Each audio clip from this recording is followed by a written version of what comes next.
Le retour caméra me fume.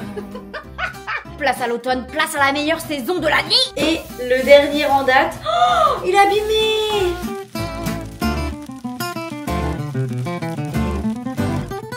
Eh ben, bonjour. On se retrouve aujourd'hui pour un vlog 24 heures dans ma vie, 24 heures à la recherche de la joie dans ce chaos. Et au-delà du fait de vous dire bienvenue dans cette nouvelle vidéo, je pense que je peux vous dire bienvenue dans cette nouvelle série. Nous venons officiellement de dire au revoir à l'été et bienvenue à l'automne. Place à l'automne, place à la meilleure saison de l'année. Là, je suis une grosse forceuse, hein. J'ai sorti la petite veste ce matin. Sachez qu'il fait une chaleur à crever dehors. Je reviens de sortir Phil pour sa petite balade du matin. Je transpire. Donc ma foi, on va enlever ça et on va surtout aller se faire un petit matcha.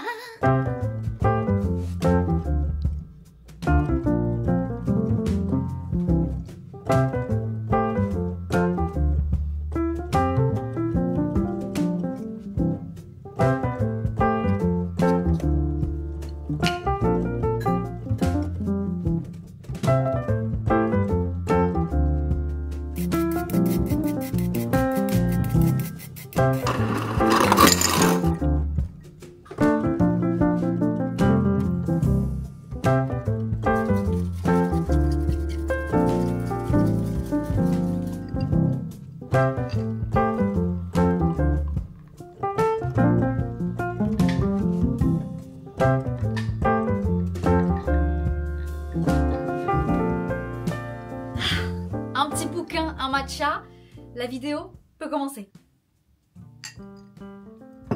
Laissez-moi vous lire un passage de ce bouquin qui est The Creative Act, A Way of Being par Rick Rubin. I think so. Je suis tombée sur ce chapitre par hasard la semaine dernière et j'ai trouvé que ça encapsulait tellement mon état d'esprit. Je vous le lis, on en parle. It's always there. I'm strongly affected by the sun. When it's a bright day, I feel energized. When it's gloomy, I'm gloomy. On those overcast days, it helps to tune into the fact that the sun is still there. It's just hidden behind a thicker layer of clouds, and at noon, the sun is high in the sky, regardless of how light or dark it is outside. In the same way, regardless of how much we're paying attention, the information we seek is out there. J'ai décidé de lancer cette nouvelle série de vidéos intitulée Les joies dans le chaos, la joie dans le chaos. Bref, on verra ce qui sera dans le titre parce que personnellement, je suis énormément affectée par l'état actuel du monde. Voilà. La couse est une éponge et j'ai beaucoup de mal à fonctionner normalement depuis quelques temps. Ça m'a notamment beaucoup affectée au mois de juillet parce qu'au mois de juillet j'ai eu beaucoup moins de travail, donc en fait beaucoup moins de distractions. Voilà, beaucoup moins d'opportunités de juste se mettre la tête dans le guidon et pas d'ignorer mais juste de ne pas donner trop de mon temps et de mon énergie à des causes qui sont complètement louables, complètement légitimes, complètement sérieuses et qui en valent le coup. Mais en fait, si je ne fais que penser et me concentrer à tout ce qui va mal dans ce bas monde, et bah inévitablement, en fait, je vais aller très mal aussi. Et c'est ce qui se passe en fait, c'est que j'arrive pas à déconnecter. J'ai décidé de créer cette série parce que ça fait beaucoup trop longtemps que je suis aspirée par la négativité de ce bas monde et je galère. Je galère mentalement, je galère psychologiquement parce que je suis une éponge, donc en fait toutes les actualités de merde qui se passent autant dans le pays dans lequel je réside que sur la globalité de cette planète, j'ai beaucoup de mal à garder la tête hors de l'eau. Et cette série, c'est ma façon d'ajouter un outil de plus à mon kit de survie. C'est dur de garder le cap dans ces circonstances. Bon, bien évidemment, the show must go on, donc j'ai une tonne de travail aujourd'hui, mais j'ai quand même gardé du temps pour les choses qui font du bien. Parce que le travail, même si j'aime mon métier, même si j'aime ce que je fais, je ne peux pas être une machine dont l'objectif unique est la productivité, la rentabilité, le profit. Non, c'est bon, le capitalisme, moi j'en ai ras la casquette. Il est temps qu'on s'amuse. Avant de s'amuser, allons travailler parce que là, j'ai du pain sur la planche et j'ai des deadlines surtout, donc je peux pas traîner. Allons-y. Il n'y a pas à tergiverser, plus je vieillis et plus je comprends l'importance qu'a la créativité pour la stabilité de ma santé mentale. Vous l'avez vu, j'ai pas nécessairement été présente sur YouTube dernièrement, ça fait 1 mois et demi, 2 mois que la cabeza bas de l'aile. Et en fait, le gros souci, c'est que c'est comme le chat qui se mord la queue, le serpent qui se mord la queue. Bref, vous avez compris la métaphore, c'est que moins je crée, moins je vais bien. Mais du coup, moins je vais bien, moins je crée. Donc en fait, on ne s'en sort pas. Donc tout de suite maintenant, nous mettons fin à ce cercle vicieux. Et là, mon entreprise, elle est en train de bien prendre. Ce qui fait que j'ai beaucoup moins de temps à allouer à mes petits hobbies, à mes petites activités, voilà, qui me font plaisir. Mais non, en fait, faut que, si je n'ai pas le temps, en fait, faut que je le crée, ce temps. Faut que je le trouve quelque part. Pour vous donner une idée de la folie qu'est mon emploi du temps en ce moment, vous savez quoi? Je vais vous expliquer ma semaine. Là, on est jeudi. Je vais vous expliquer de lundi à dimanche à quoi ça ressemble.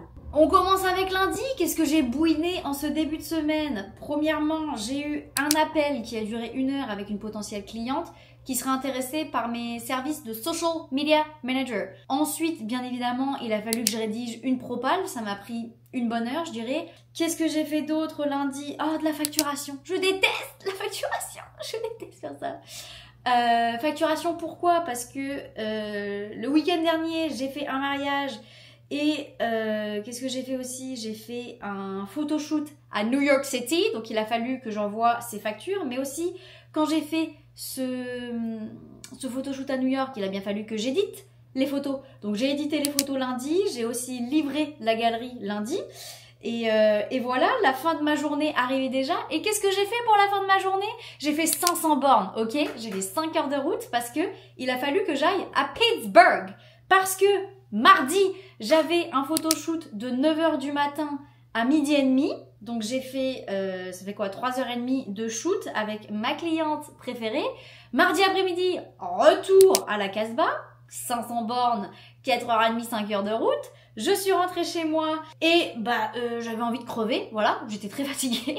Qu'est-ce que j'ai fait? J'ai préparé tout mon matériel parce que le lendemain, mercredi, je devais partir vers 11h de la maison parce que j'avais un rendez-vous avec une photographe avec laquelle je travaille. J'ai des projets en commun avec elle, donc en fait il fallait qu'on récapitule un peu tout ce qui se passait, qu'on voit ce qui nous manquait comme étape, etc. Le problème c'est que je ne rentrais pas à la maison du tout. Je partais à 1h de la maison. Après ça, j'avais un appel à prendre vers 15h. Et vers 17h, j'avais une couverture d'événement. Il y a un restaurant qui ouvrait et qui m'avait embauché. Donc j'ai bossé de 17h à 19h. Voilà, et à 19h, retour à la Casbah, j'avais 1 heure de route, donc je suis rentrée chez moi, il était 20h30. Qu'est-ce que j'ai fait? J'ai mangé en 2 spies, après ça, j'ai édité les photos. Donc j'ai arrêté de bosser vers 22h30. Et voilà, et aujourd'hui, jeudi, je me suis dit, j'ai un creux dans mon emploi du temps, j'ai pas grand chose, donc je vais en profiter pour filmer ce petit vlog. Et voilà, je vais essayer de l'éditer aussi en même temps, sauf que en fait, j'ai pas le temps parce que j'ai d'autres trucs à faire.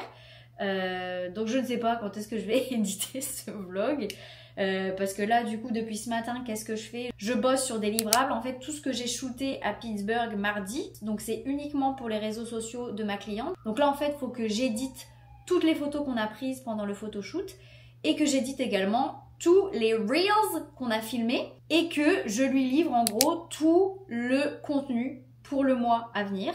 J'adore faire ça, mais c'est très chronophage, ça prend beaucoup de temps. À 15h, j'ai un rendez-vous avec Removery qui sponsorise cette vidéo. Et pour une session du coup de laser. Et c'est tout pour aujourd'hui. Demain, qu'est-ce que j'ai? Un mariage. Mais ça va, c'est pas très loin, c'est dans les alentours de Philly et ma couverture, elle est pas énorme. Je crois qu'elle est de 6h. Je commence à 14h et je finis, il me semble, à 20h, 20h30. Je rentre, qu'est-ce que je fais? Je charge tout mon matos parce que le lendemain, j'ai un autre mariage. Et samedi, samedi ça va être coton. Samedi, typiquement, je vais partir de chez moi, il va être, je sais pas, 9h du matin parce que le mariage est in Virginia, dans l'état de Virginie. J'ai 3 heures de route aller, 3 heures de route retour. Ça va être sympa cette affaire. Et en termes de couverture, je crois que je suis bookée de 14h jusqu'à 23h30. Je vais rentrer chez moi, il va être 3h du sbar. Anyway, mais dimanche, j'espère que j'ai rien. Non, dimanche, j'ai rien. Donc dimanche, ça va juste être editing pour YouTube. Et puis accessoirement, genre profiter de la vie. Voilà. Donc voilà, une semaine typique, ce qui aussi explique mon absence sur YouTube, c'est que il se passe plein de trucs quoi, genre j'ai beaucoup moins de temps. L'hiver approche, qui dit hiver dit beaucoup moins de mariage, donc beaucoup plus de temps à allouer à YouTube et ça me ravit, ça me remplit de joie. Bon bref, là je finis la création de contenu que j'avais commencé à faire et je crève la dalle. Donc après ça, on va aller se faire mon petit déj de compète. Bon, il est déjà midi, hein. Donc, petit déj lunch, mais voilà, c'est mon petit déj obsession depuis ce dernier mois. Je mange ça quasiment tous les jours.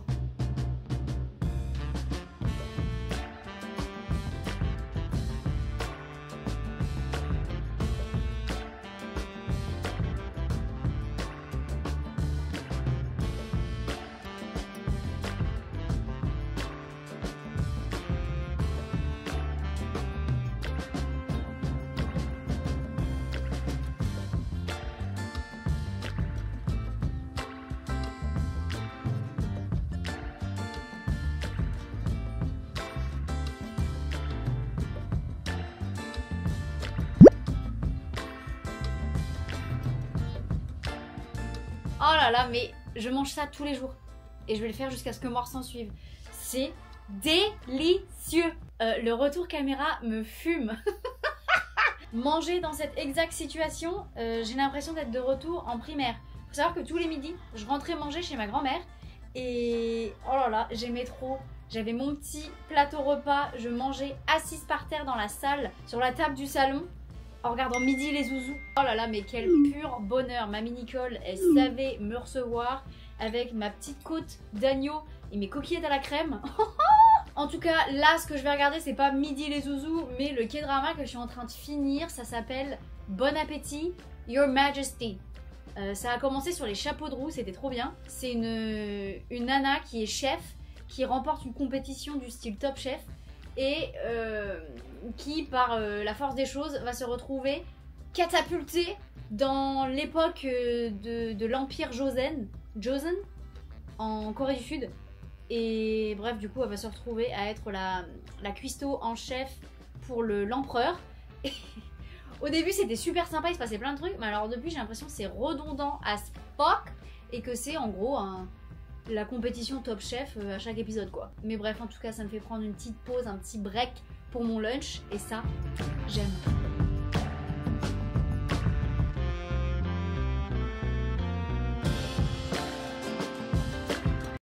Je pensais réellement que j'allais avoir beaucoup plus de temps libre aujourd'hui, mais alors pas du tout.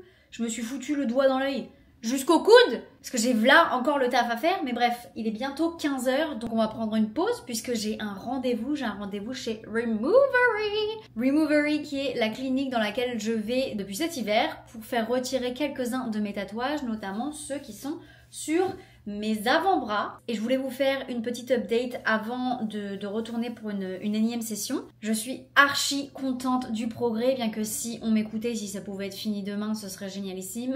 Je ne sais pas encore pour combien de temps je vais faire des sessions, puisque on voit du progrès, mais en fait les endroits où l'encre est la plus foncée, c'est toujours là et c'est bien là. Et puis cette chose que j'ai faite du coup la veille de ma première session de laser, elle est tenace, très tenace, mais je sais pas si avec les close-up vous allez pouvoir voir, il y a beaucoup de progrès. En fait il y a des petits trous où il n'y a plus du tout d'encre. Donc ah là là, je ne suis que joie à l'idée de savoir que cette merde là va dégager. Pour cette pièce, le progrès est absolument génialissime, au point où plusieurs personnes, des inconnus comme des amis, m'ont dit « Mais Margot, je savais pas que t'avais un nouveau tatouage. » Ah, je ne sais pas du tout un nouveau tatouage. C'est un tatouage que je suis en train de faire enlever.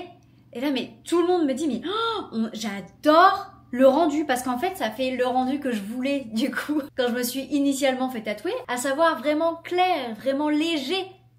Ça, si j'avais eu ça m'aurait pas du tout dérangé. Et en plus, je sais pas si on peut se rendre compte à la caméra, mais l'un des signes qu'il y a bien du progrès, c'est l'encre qui change de couleur. Et là, je sais pas si vous pouvez voir, mais ça devient beaucoup plus marron que gris, bleu, vert. Donc, il y a du progrès, hein. Pendant longtemps, et comme la plupart des gens, je pense, j'ai vu le tatouage comme quelque chose de définitif. Parce que, par définition, ça l'est. Et je crois que c'est aussi pour ça qu'on se fait tatouer. pour figer un souvenir, une émotion, un moment, une version de soi. L'idée que quelque chose puisse rester sur notre corps quand tout le reste finit par changer. Mais avec le temps, et avec les progrès technologiques, j'ai compris que même ça, finalement, c'était pas si immuable. Et même un tatouage sans séance de laser, ça évolue. Les lignes s'épaississent, l'encre bave, les couleurs s'estompent, la peau vieillit. Rien ne reste vraiment intact. Et le détatouage, pour moi, ça a été exactement ça. Accepter le changement. Dans une vidéo où je parle de stabilité mentale, le détatouage me rappelle quelque chose d'important. La stabilité n'existe pas sans accepter le mouvement. Accepter que tout bouge et que moi aussi, c'est ça qui m'aide à rester équilibré. Et certes, ces tatouages, je les ai voulus, je les ai aimés, un quart de seconde des fois, et maintenant, je les laisse partir. Et peut-être qu'un jour, j'aurai encore envie de me faire tatouer. Genre, la semaine prochaine. Et ça aussi, je l'accepterai. Merci Removery de m'accompagner dans ce cheminement.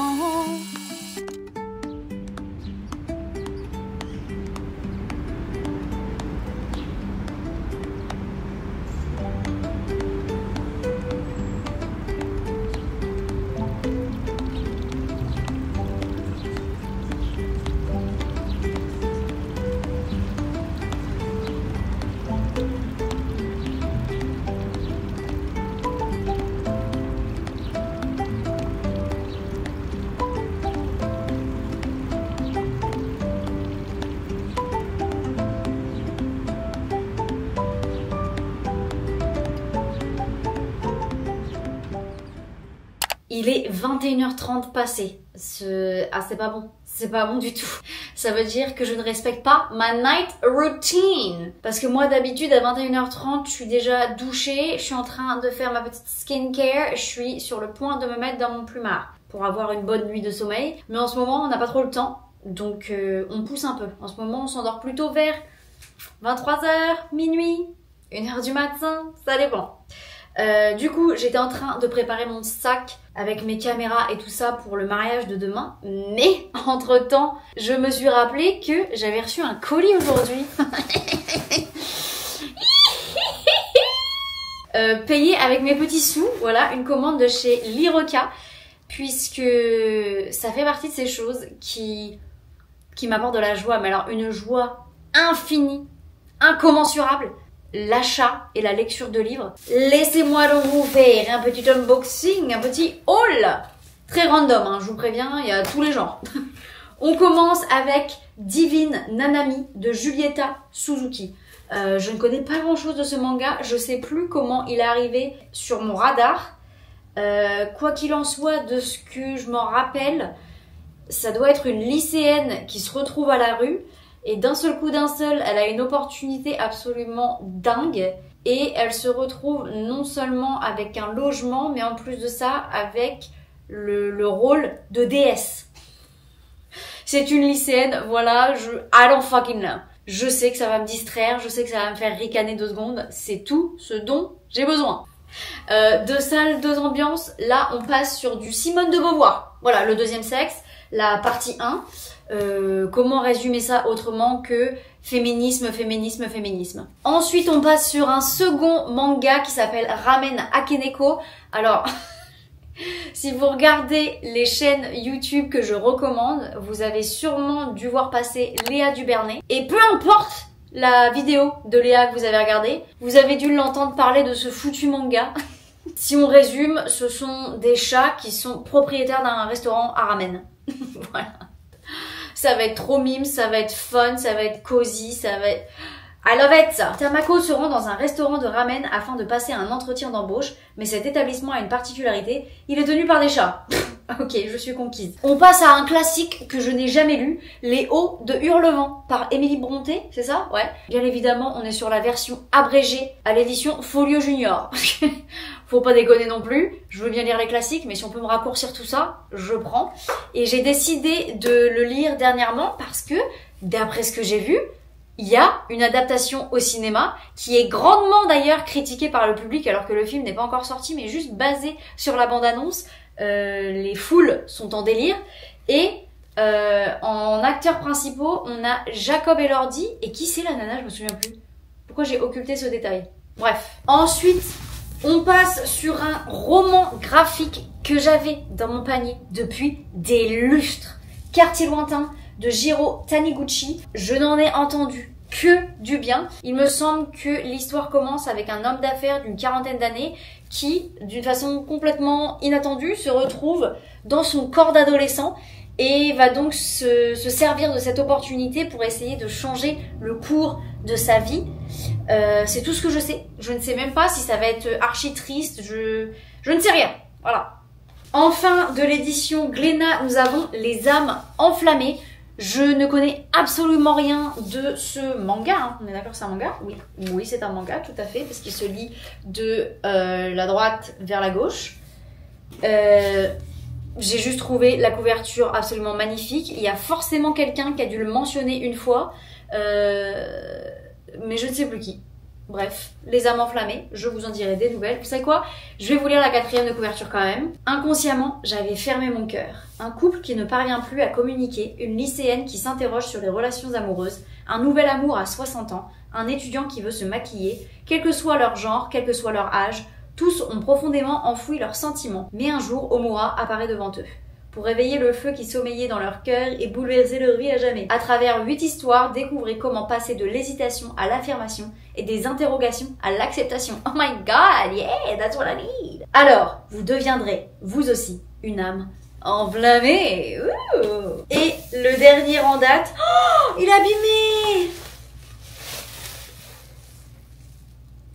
Oh, on va mettre de la petite glu, hein. Toujours des éditions Glénat, on est sur Podom. Alors Podom, ça a été recommandé maintes et maintes fois par Mayline et Lou. Elles en avaient parlé dans plusieurs de leurs vidéos et je suis hyper intriguée. Quand elles en avaient parlé, j'avais adoré le concept. On est en Italie, on est à l'époque de la Renaissance. Dans une famille, il y a un secret. Le secret est le suivant, elles ont un costume, genre une peau d'homme, qu'elles peuvent enfiler pour se mouvoir dans le monde en prétendant être du genre masculin. L'idée m'a conquise. D'ailleurs, petite réflexion, j'étais en train de faire la vaisselle ce midi et je me suis fait cette réflexion-là parce qu'avec mon mec on parlait. Il me parlait de l'un de ses amis qui est célibataire, il a 38 ans, etc. Et il vient de se séparer et il le vit mal et tout. Et j'ai eu une illumination, je ne sais pas du tout pourquoi, j'ai jamais conscientisé ça, mais les hommes, ils ont pas de date de péremption, comme nous, on nous a conditionnés à croire qu'on avait. C'est-à-dire que nous, t'écoutes la populace, t'écoutes les médias, passer 35 piges déjà, oulala, 40 piges, n'en parlons pas, 45 ans, on est déjà un pied dans la tombe. Et oui, parce qu'à partir du moment où on ne peut plus se reproduire, ça y est, ça commence à grincer des dents quant à notre valeur. Mais je me dis, les hommes n'ont pas cette... Genre, c'est même pas un sujet. Ça m'a... Genre, comment c'est possible d'évoluer dans une société en n'ayant pas la pression de l'horloge qui tourne et de se dire oh my fucking god, dans quelques années, je ne vaux plus rien aux yeux d'une grande partie de ce monde.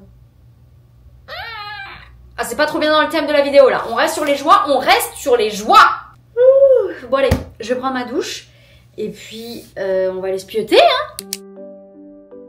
Égoïstement, ce qui me rassure dans cette affaire, c'est qu'on soit énormément, dans mon cas. On est énormément à vouloir aller mieux, on est énormément à être des éponges, on est énormément à vouloir que les choses changent, mais à se sentir impuissant, insuffisant, coupable aussi de ne pas être ceux qui souffrent, mais d'être ceux qui observent et ceux qui sont témoins de la souffrance des autres. Mais vous savez quoi?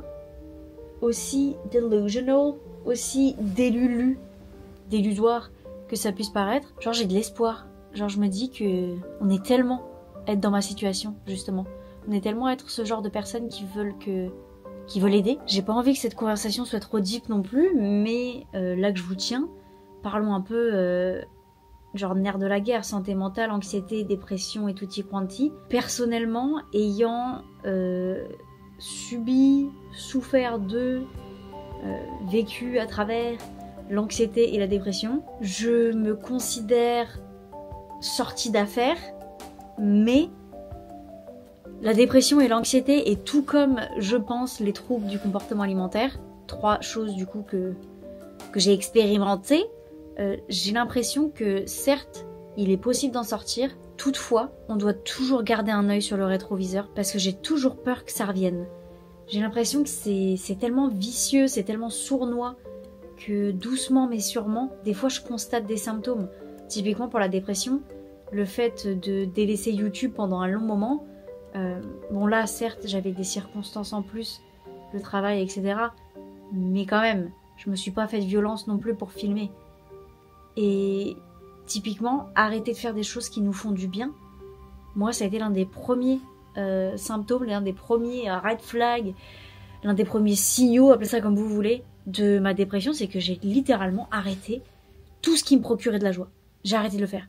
Chanter sous la douche, chanter dans la voiture, chanter tout court, j'ai arrêté de le faire. Boire mes amis. Genre j'ai arrêté de parler. J'ai absolument pas envie que la dépression ou que l'anxiété latente là, le trouble, c'était quoi ? Le trouble anxieux généralisé là. Oula, celui-là reste loin de moi. C'est bon, je t'ai subi pendant des années. Oui, des années, pas que des mois, hein. Non, des années. C'est bon, on en est sorti, on va faire en sorte que ça reste bien loin de nous. Et voilà, j'espère que me servir de ma chaîne YouTube comme un outil pour naviguer à travers ces eaux bien mouvementées, mais aussi pour un échappatoire autant créatif que psychologique, quoi. Et puis ouais, juste pour envoyer une petite bouteille à la mer et vous dire que si vous êtes dans le même bateau, eh ben vous n'êtes pas seuls, mes grands. Bon, sur ce, je vais me pencher sur cette affaire de chat cuistot dans un resto de ramen, là. Et je vous en dirai des nouvelles. Merci de m'avoir écouté et regardé jusqu'ici. Pour le coup, si vous en êtes arrivé jusque-là, laissez un emoji chat en commentaire. Et aussi un emoji... Ils ont des bols de ramen dans les emojis? I don't fucking know. J'espère que cette nouvelle série de vidéos sur ma chaîne YouTube vous fera plaisir. J'espère que vous prendrez autant de plaisir à regarder les vidéos que moi j'en prendrai à les filmer et les monter. Est-ce que cette phrase est grammaticalement correcte? Je vous dis à la semaine prochaine, parce que là c'est bon, fini les conneries, fini de tergiverser. Je vous dis à mercredi prochain. Allez, des kisses!